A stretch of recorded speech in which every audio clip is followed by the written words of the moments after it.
Ever notice how some historical texts just hit you with this like raw, intense feeling? Yeah, definitely. Our listeners pointed us to one of those actually. Oh, cool. Which one? Psalm 137 Yeah. from the New Living Translation. And today we're not going like the theological route with this one. Right. We're going deep into just the human experience. Okay, so the nitty gritty. Yeah, the like what are these verses from this specific moment in time? What are they telling us about just like being a human? Yeah, awesome. Like the real visceral stuff. Yeah, exactly. So much emotion packed in there. Yeah, and it's a short psalm too, right? But it really like just gets to the core of that feeling of loss, you know? Yeah. Trying to hold on to who you are when everything's been flipped upside down. Yeah. And just that like human reaction to just immense suffering. Okay, so right off the bat, the very first lines, Yeah. it's like setting this really sorrowful scene. Yeah. Beside the rivers of Babylon, we sat and wept as we thought of Jerusalem. Heavy stuff. It's like, can you even picture that? I mean, it's hard to imagine. Just this whole people, the people of Jerusalem, they're captives Uprooted. in this foreign land, and their initial response isn't like fighting back or anything. It's just this like deep grief. Right. You're ripped from everything you know. It's like, where do you even begin? And what I find so telling is like this forced inactivity almost. Oh, yeah. Verse 2, we put away our harps, hanging them on the branches of poplar trees. Oh, yeah. It's like these instruments, they're not just instruments. Right? They're symbols. They're like symbols of their joy, their culture. Their connection to God. Yeah, their whole way of life.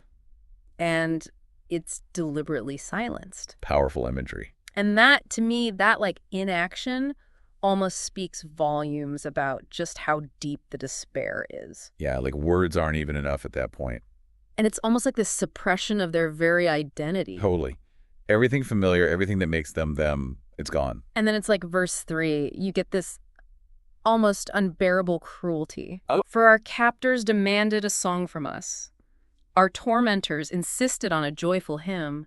Sing us one of those songs of Jerusalem. Oof, that's rough. Can you imagine like the pain of being asked to celebrate everything you've lost? Right. By the very people who took it from you. Yeah, it's like being mocked in your grief. It's awful. It's just this like deep violation, like their most sacred expressions of their faith and their belonging are just reduced to like entertainment. Like a party trick. Yeah, for those who conquered them and displaced them. Dehumanizing. And that leads right into verse 4. Okay. And this question, I think it's so poignant. Yeah. But how can we sing the songs of the Lord while in a pagan land? It cuts right to the heart of it, doesn't it? It's like fundamentally a question of identity, isn't it? It is. It's like, who are we now?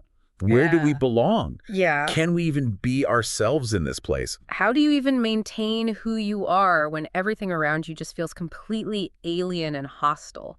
And especially for a people whose identity was so deeply tied to their, monotheistic faith. To Jerusalem, to the temple. Yeah.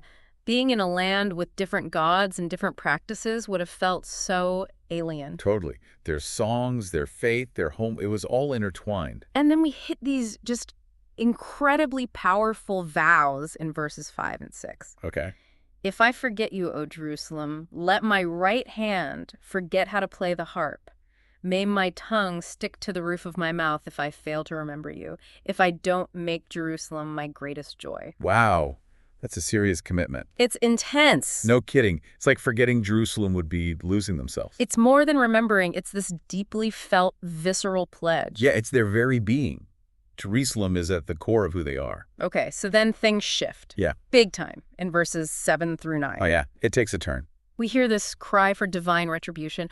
Oh, Lord, remember what the Edomites did on the day the armies of Babylon captured Jerusalem? Destroy it, they yelled. Level it to the ground. Yeah, and it's not just abstract either. No. They name names. They do. The Edomites, they were neighbors. Yeah. Historically, they had this like tense relationship with Judah. Right, not exactly friendly. And they basically took advantage when Jerusalem fell. Opportunists. And then we have this just stark pronouncement against Babylon. Okay. And then those last few verses, it's this desire for revenge. I mean, you can feel the rage. It's tough to read, honestly. Yeah, it's raw. It's unsettling. It's hard to process that level of anger. I think it's important to remember the context, though. Yeah. This is coming from a place of immense trauma. Yeah. They've lost everything. Their home, their temple, their way of life. Their people. Exactly. It's generations of pain and anger. So that call for vengeance, As disturbing as it is, it's understandable. No way. It's an expression of their suffering. They're yearning for justice. Right, however extreme. It's a glimpse into the brutality of the time. The depth of their wounds. Yeah.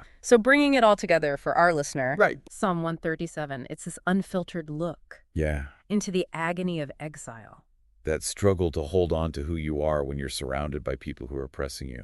And just the raw human emotion. Grief, Longing. anger, Yeah. that desire for justice, it's all there. What I think is so striking is how the short text captures such a huge range of human emotions. I know, it's incredible, right? It's like a snapshot of the human experience under immense pressure. It makes you think about how these expressions of grief and longing and even anger, they've been documented and remembered throughout history. In so many forms, right? Yeah. Like it's a universal language in a way. What does the psalm written so long ago tell us about these human experiences that we still grapple with today? Right. Like, are we that different? Something to think about, for sure. Definitely. Food for thought. Thanks for listening.